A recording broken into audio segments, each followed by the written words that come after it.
رئيس المجلس الجامعي لمدينة تفلت إلى سيادة مستشار صاحب جلالة الديوان الملكي القصر الملكي العامر الرباط. السلام عليكم ورحمة الله بوجود مولانا الإمام المنصور بالله وبعد. يشرفني أن ألتمس منكم رفع نص البقية التالي إلى المقام العالي بالله مولاي صاحب الجلالة والمهابة.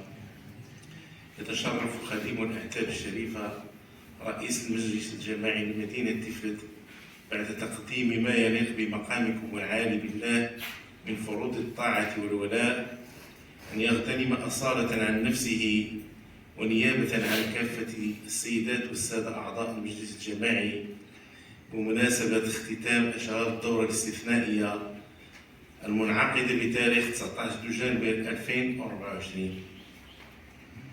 أن يتقدم لجلالتكم بأسمى آيات الولاء والإخلاص والتبريك والتشبث بآداب عرشكم العلوي العديد، مؤكدين لجلالتكم أننا سنبقى دوما وأبدا جنودا مجندة وراء جلالتكم الشريفة لتحقيق ما تتطلع إليه ساكنة هذه المدينة من رقي ونماء وازدهار في ظل السياسة الحكيمة لجلالتكم.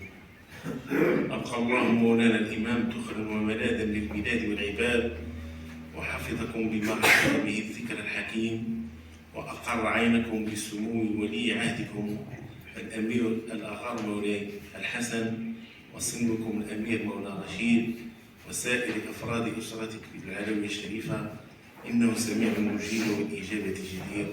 والسلام على المقام العالي بالله ورحمته تعالى وبركاته.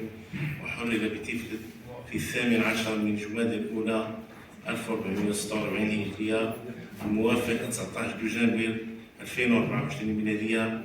خديم الأعتاب الشريفة عبد الصمد عشان رئيس المجلس الجماعي لمدينة تفلت. والسلام عليكم.